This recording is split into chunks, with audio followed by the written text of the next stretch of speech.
to Afghan News with Mohsin Jamal.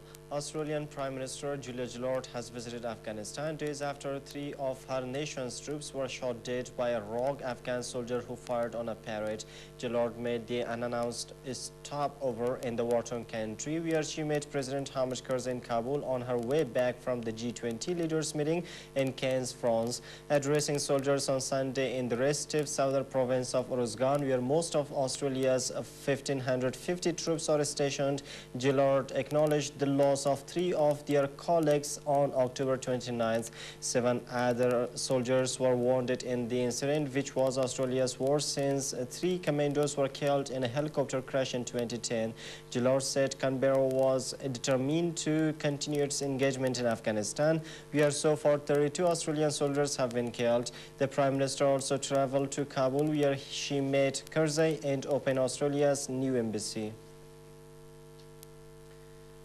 At least 1 militiaman has been killed and 6 more wounded in a suicide attack targeting a base belonging to the Afghan local police in the northern Baghlan province, local officials said.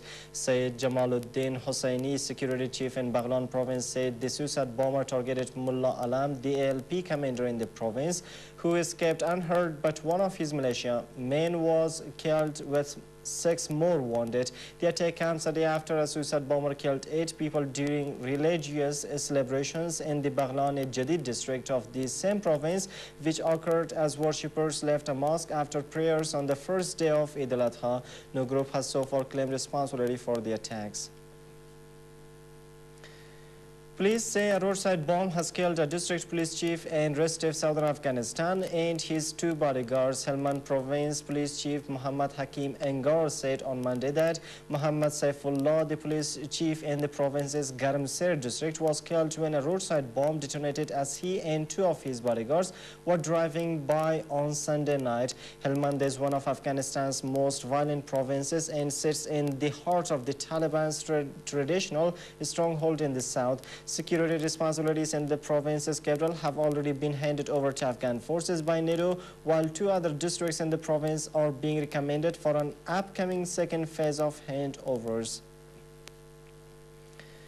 Afghan and the NATO-led International Security Stance Force have captured a mid-level Taliban leader during a cordon search operation in Afghanistan. According to an ISAF statement, Bari Ali and 2 other individuals, one of whom was identified as his brother, Roshan Zalmai, surrendered to coalition forces willingly in Laghman province. It said that Ali is known to command Taliban fighters in conflicts with coalition forces, adding that the capture of Ali is expected to sever the lines of communication between senior-level Taliban and low-level insurgents.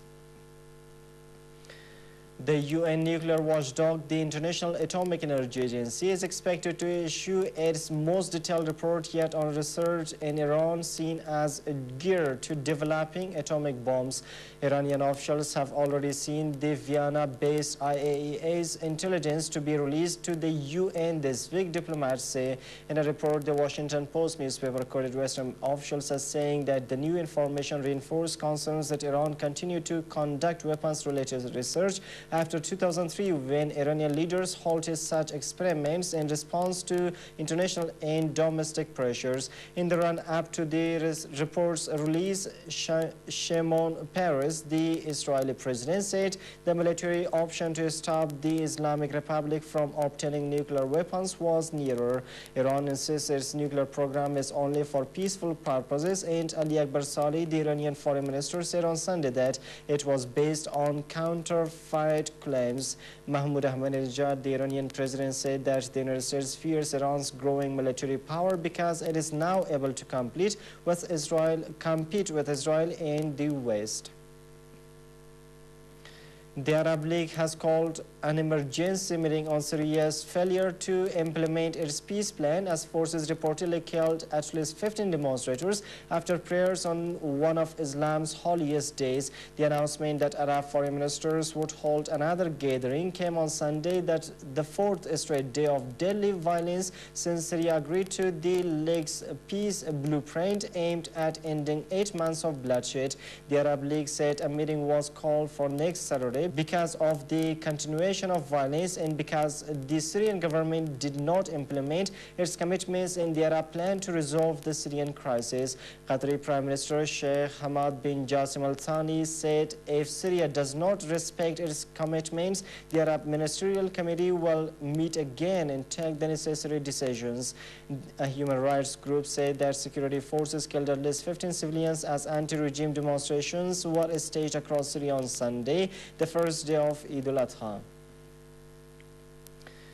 Nigeria's Boko Haram has threatened to carry out more attacks a day after a series of blasts and gun battles claimed by the group killed more than 100 people in the country's northeast. The Nigerian Red Cross has said. Ibrahim Bulema, an official from the humanitarian organization, said on Sunday that the death toll is expected to rise as local clinics and hospitals tabulate the casualty figures from Friday's attacks in Damutoro, the capital of rural Yobe State. A spokesman for the Islamist armed group using the name Abul Qaqa promised more attacks are on the way, speaking hours after witnesses reported sense of carnage. The U.S. Embassy in Nigeria has issued an emergency warning to its citizens living there that bomb attacks could be possible at luxury hotels in the capital Abuja. Boko Haram has claimed responsibility for previous attacks. And that's all for now. Thanks for staying with us.